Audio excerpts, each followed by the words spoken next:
you, Senator Blumenthal. We'll now recognize the full committee's ranking member, Senator Wicker. Thank you very much, Senator. Mr. Butler, let me ask you about a statement you made. Certain legislation could actually have the opposite effect.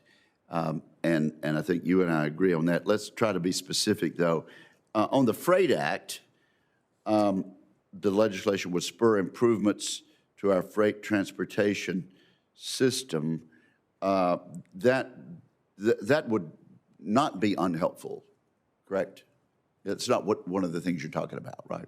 That's correct, Senator. I think the things that are systemic in terms of building up infrastructure and improving information flow and that sort of thing is all to the good. I was referring to amendments to the Shipping Act, some of which I think would be detrimental. Okay, well, specifically tell us what not to do. Okay, well, for example, in the House bill that's being considered probably this week, just as an example of the conflicting signals that I was talking about in my opening statement. There's one provision in that bill that says you have to, as a carrier, you have to provide adequate equipment to everybody who wants to ship. The next provision says you have to put exports on the ship before you can put any empty containers for repositioning on the ship. Now, as I said earlier, in normal times, we can balance that even though we have a 2-to-1 imbalance of imports to exports. We can work around that. But in times of scarcity, it becomes very difficult, and those some of the things we've talked about here Okay, today. well, perhaps our colleagues in the House will help us by making good decisions over there. What about streamlining the certification process for truck drivers? That's not in the legislation that I'm speaking of. Okay, I'd leave that well, to the trucking so community. it's in the Freight Act, but would that be helpful, streamlining the certification process for truck drivers? I would defer to my colleagues in the trucking industry, but if it maintains safety and brings people on more quickly that want to work, I can't see how it could hurt. Okay, I said, well, let's talk about demurrage and detention. Now, detention is when the product doesn't get there soon enough. And demurrage fines, demurrage fees are when the shipper doesn't come and pick it up from the port quick enough. Detention and demurrage. And are we sort of, when somebody talks about dwell fees, does that term describe both detention and demurrage?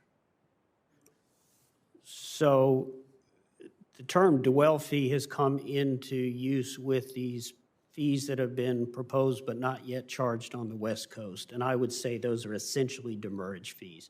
Those are fees that would be imposed if you don't pick up the cargo soon enough. Okay, right. Well,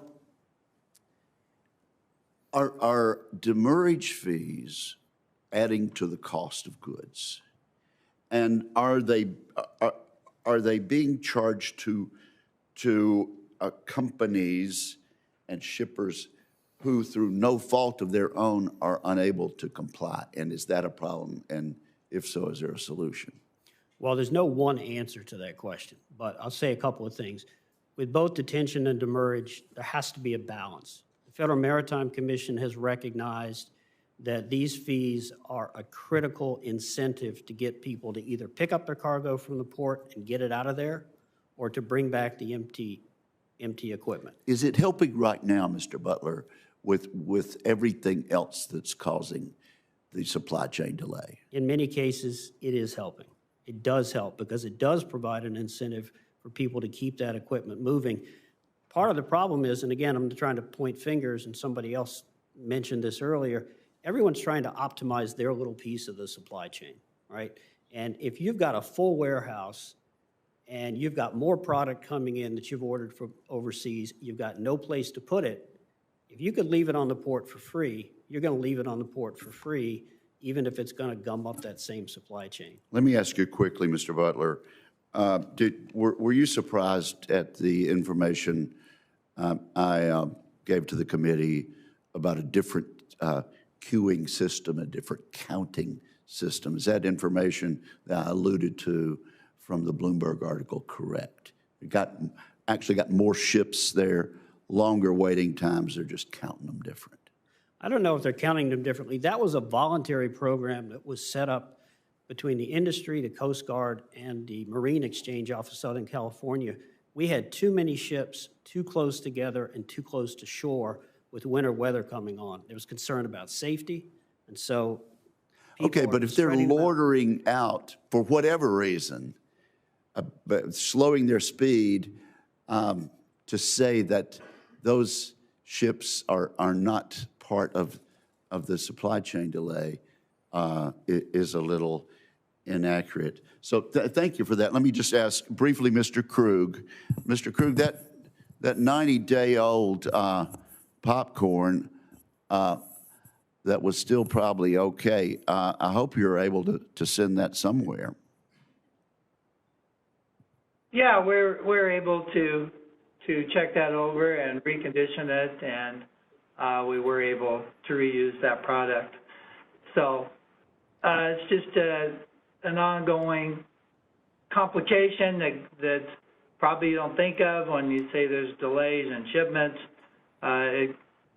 All has been testified here today, the problem just grows and grows, and we've all the more reason to do all we can. And I again appreciate your meeting to work on that today to keep the amazing system that we've had in the past moving. It's best for agriculture and best for small business.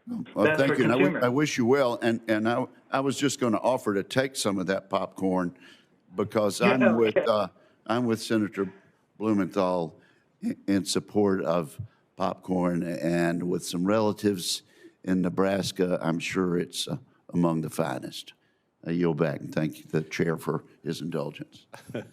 Thank you, Ranking Member Wicker.